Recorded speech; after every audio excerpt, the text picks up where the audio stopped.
Welcome to History Love, where we explore the stories, people, and events that shaped our world. Let's dive into the past and uncover history's most fascinating moments. History of France. Gaul, a land of conquest and legacy. The realm beyond the Alps. Gaul, wild, untamed, and brimming with ancient spirit. To the Romans it was Transalpine Gaul, the vast stretch of land beyond the Alps, where the Pyrenees kissed the Mediterranean, where the Atlantic roared against the cliffs, and where the mighty Rhine carved the border between civilization and the unknown. A land of warriors, druids, and kingdoms lost to time.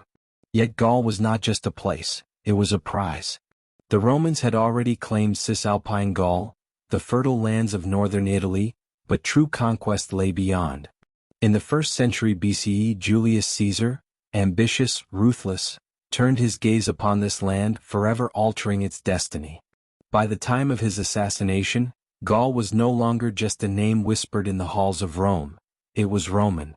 Under Augustus, the empire's first emperor, Gaul was carved into 4 great provinces: Narbonensis, Lugdunensis, Aquitania, and Belgica. The emperors of the Flavian dynasty, unwilling to let the frontier remain fragile, pushed beyond the Rhine, securing the dense Black Forest region. The Agri-Decumates, a land claimed for the empire, yet always teetering on the edge of resistance. By the reign of Antoninus Pius, 138 to 161 CE, the empire's grasp was marked by the limes, a wall of wooden palisades and ditches, Rome's fragile line against the restless north. But Rome knew well, Gaul was never merely a province. It was a battleground, a gateway, a land whose fate would shape the empire itself. People of the land. Gaul was a land of tribes, each with its own story, its own scars. The Celts dominated, but among them lived the older peoples, the Ligurians of the south, the Iberians of the southwest, and the shadowy echoes of prehistory. From the northeast came another force, the Germans, warriors pushing at the edges of empire, their eyes set on more than just survival. The south bore another mark, the Greeks. Centuries before Rome, seafarers from Massilia, modern Marseille, had settled along the coast, bringing trade, culture, and ambition. They would be Rome's allies, but they would also be the reason the empire first set foot upon this land. Gaul was never a kingdom, never a single nation. It was a construct of conquest, a shape carved by the iron will of Rome. The March of Rome. It began with a city on the coast. Massilia, a beacon of Greek civilization, stood defiant against the warlike tribes of the interior. When Rome intervened in 121 BCE, it was not just to aid an ally, it was to carve its first foothold into Gaul. The result? Provincia, a Roman territory from the Mediterranean to Lake Geneva, a prelude to empire. But the true conquest? That was the work of Julius Caesar. From 58 to 50 BCE, he unleashed the legions upon Gaul, his name becoming both a curse and a legend. He had his reasons, ambition, power, but he justified his war with fear. The memory of the Cimbri and Teutoni Germanic invaders who had once threatened Rome itself, still haunted the Republic. The Gallic tribes, divided by rivalries and vendettas, fell one by one. Yet, in 52 BCE, a warlord rose, a warrior who would stand against Rome. His name, Vercingetorix. Under his banner, Gaul burned with rebellion, striking back in a fury that Rome had not foreseen. But even he could not hold against the sheer might of Caesar. The final stand came at Alesia, a city besieged, a dream of freedom crushed beneath Roman discipline. When Vercingetorix surrendered, he did so knowing what awaited him: chains, humiliation, death. Gaul belonged to Rome. But Rome, in taking Gaul, had sown the seeds of its own future. A land once free, now Roman, but for how long?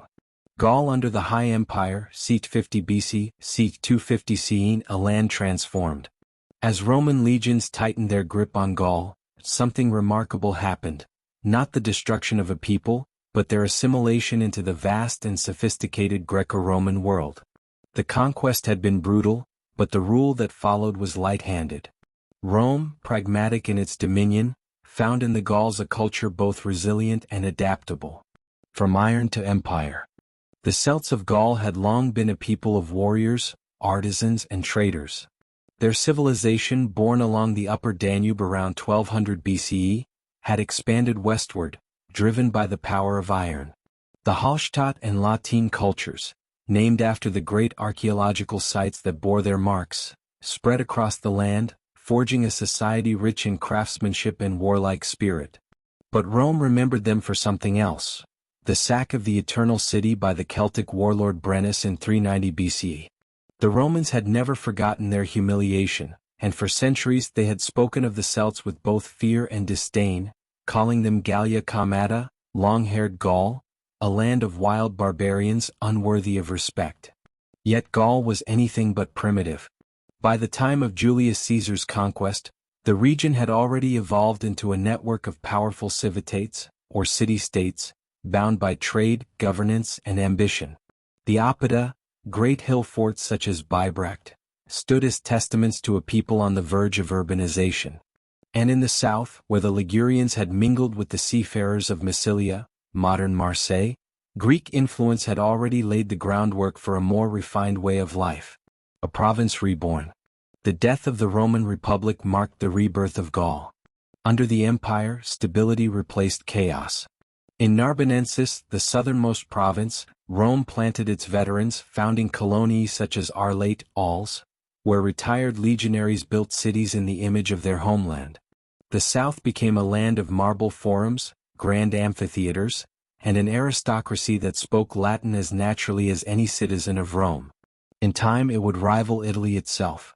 But beyond Narbonensis, in the great expanse of Lugdunensis, Aquitania, and Belgica, Romanization took a different path. Here the Gallic civitates remained, their leaders still locked in fierce rivalries. Yet war was no longer the measure of power. Now prestige was earned through Roman refinement. Cities like Lutetia, Paris, and Augustatinum, Autun, rose from the earth, their streets paved in Roman style, their buildings adorned with Mediterranean elegance. To be Roman was no longer an oppression, it was an aspiration. The city as a symbol. Perhaps the greatest proof of Gaul's transformation was its cities. The civitates, once sprawling tribal territories, now centered around urban hubs that mirrored the splendor of Rome itself.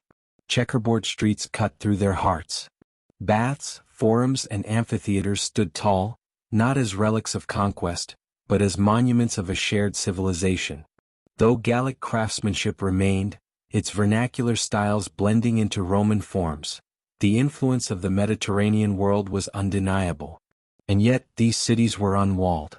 For 150 years, under the shadow of the Pax Romana, there was no need for fortifications.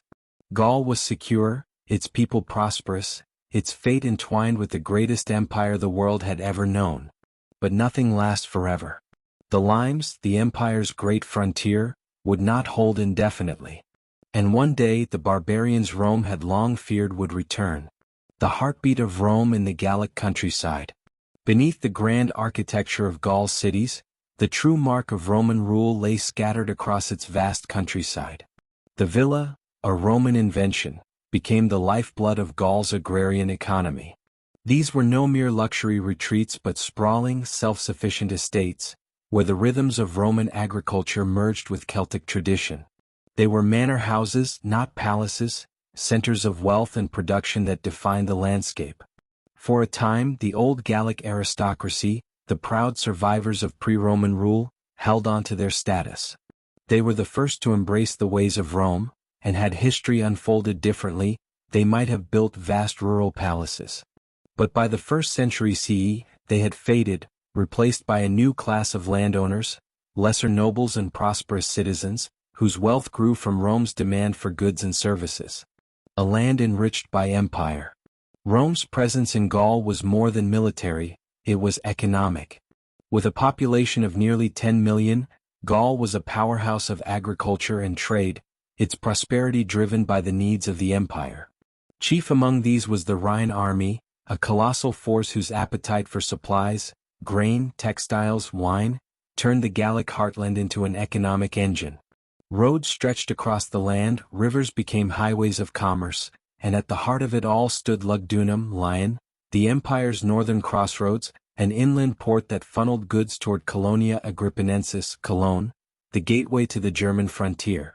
It was this web of commerce and infrastructure that ensured Gaul's remarkable stability.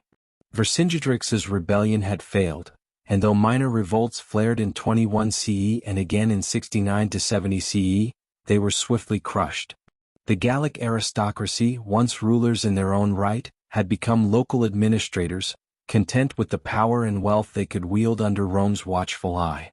The Gauls were not driven to seek independence. They were too invested in the empire that had made them rich. The end of High Roman Gaul. For over 2 centuries, Gaul thrived under the might of Rome. But even the greatest empires crack under pressure. By the mid-3rd century, a storm of crises battered the empire. Civil wars, economic collapse, and relentless invasions. The Rhine frontier, long a symbol of Roman strength, was now a weakness. The Alemanni and the Franks surged across the border in 260 CE and again in 276 CE, tearing through the once secure provinces. In the chaos that followed, Gaul briefly slipped from Rome's grasp. A breakaway kingdom, the Gallic Empire, was carved out by Postumus, Arc 260 to 268 CE, ruling not as a rebel but as a protector, determined to defend Gaul, Britain, and Spain while Rome's true emperors faltered. His successors held on for over a decade, but in 274 CE, the mighty Emperor Aurelian crushed the separatist state and restored imperial rule. Order returned, but Gaul had been changed forever. Gone were the grand ambitions of expansion. The Agri Decumates, once a bastion of Roman control beyond the Rhine, were abandoned. Cities, once open and flourishing, now trembled behind newly built fortifications, their proud temples and amphitheaters torn down for stone. And in the countryside, where once the great villas had flourished, bands of desperate peasants roamed, plundering the land as the empire struggled to hold itself together. A new dawn in the west. Yet Rome was not finished. In the late 3rd and early 4th centuries, the empire reformed and Gaul rose again, this time as the western heart of imperial power. The Rhine was reinforced, its garrisons strengthened, its people bound ever closer to Rome. And so, emperors themselves came to rule from Augusta Treverorum, Trier, now known as the Rome of the West. From Constantine the Great to Julian the Apostate, from Valentinian to Magnus Maximus, they made their courts along the frontier, ensuring that Gaul remained at the center of imperial defense. The empire had been shaken but not yet broken. The Rhine frontier would hold for now. But across the river, in the deep forests of Germania, new powers were rising. The barbarians were watching and waiting. The final days of Roman Gaul. As the 4th century waned, Gaul stood at the crossroads of survival and decline. Though echoes of prosperity remained, the empire's grip on its western provinces was slipping. Trier still gleamed with imperial grandeur, and the palatial villas of the aristocracy dotted the countryside. But beneath the surface, cracks in the Roman order were widening. Taxes were now collected in kind rather than in coin, crippling the once thriving commercial economy. Labor shortages forced the empire to settle captive barbarian groups on Gallic lands. The heart of Roman Gaul still beat, but its pulse had grown faint. Despite these struggles, education and culture flourished. The aristocrats of this age, unlike their predecessors, sought not just local prestige but powerful positions in the imperial court.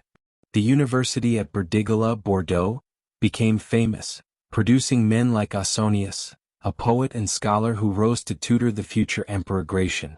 For many, Rome was no longer a distant overlord but an opportunity for advancement. Others, however, sought a higher calling. The rise of Christianity. While Gaul's elite pursued worldly ambitions, a new force was taking root: Christianity. The faith had arrived around 250 CE, introduced by Saint Denis of Paris, and within a century, it had reshaped the cultural and spiritual landscape. The Roman system of civitates was mirrored in a growing network of Christian dioceses, creating an episcopal hierarchy that would long outlast the empire itself. One of the most influential figures of this Christian Gaul was Martin of Tours, c. 316 to 397. A former Roman soldier turned monk, Martin founded one of the first monastic communities in the West and became a beloved bishop. His mission symbolized a shift, The old pagan world was fading and a new Christian Gaul was being born. The empire unravels. The turn of the 5th century brought catastrophe. Rome itself was divided, with the empire split between East and West. The western half, weakened and exposed, could no longer protect its borders. The Rhine frontier, once the shield of Gaul, was abandoned to its fate. In the winter of 405 to 406, disaster struck. Germanic tribes, the Vandals, Suebi and Alans, poured across the frozen Rhine in a mass invasion, sweeping through the provinces in search of plunder and land. The empire, paralyzed by internal conflict, could do little to stop them. By 418, the Franks and Burgundians had carved out territories west of the Rhine, while the Visigoths settled in Aquitania, modern-day Aquitaine. Despite these upheavals, Rome still clung to its Gallic territories. The general Flavius Aetius, known as the last of the Romans, fought fiercely to contain the Germanic advance. His victories, however, were temporary. When Aetius was assassinated in 454, the last pillar of Roman power in Gaul crumbled. A new order emerges. With Rome in decline, a new power stepped into the vacuum, the Visigoths. First they ruled indirectly, installing Avitus as emperor in 455, but soon they ruled outright. King Euric, Arc 466 to 484, expanded Visigothic control across Gaul, seizing Provence in 476, the same year the Western Roman Empire officially fell. War and displacement ravaged the land. Communities near the Rhine were destroyed and refugees fled south, only to be met with crushing taxes and corruption. But even as Roman rule faded, the Gallo-Roman aristocracy remained remarkably resilient. They adapted, shifting their allegiances from distant emperors to new barbarian kings. Some, like the writer Sidonius Apollinaris, c. 430 to 490, held on to their Roman identity, even as they worked alongside the very rulers who had overthrown the empire. By the late 5th century, the transformation was complete. Gaul was no longer a province of Rome, but neither was it entirely barbarian. The legacy of Rome, its roads, cities, language and laws, lived on in the new kingdoms that arose from its ashes. The Gallo-Roman elite, whether as bishops or noblemen, ensured that the culture of Rome did not die, it evolved. The dawn of the medieval age. With the Franks, Burgundians and Visigoths now dominant, Gaul had entered a new era. The empire had fallen, but its memory endured. The Roman world had ended, but from its ruins medieval France was being born.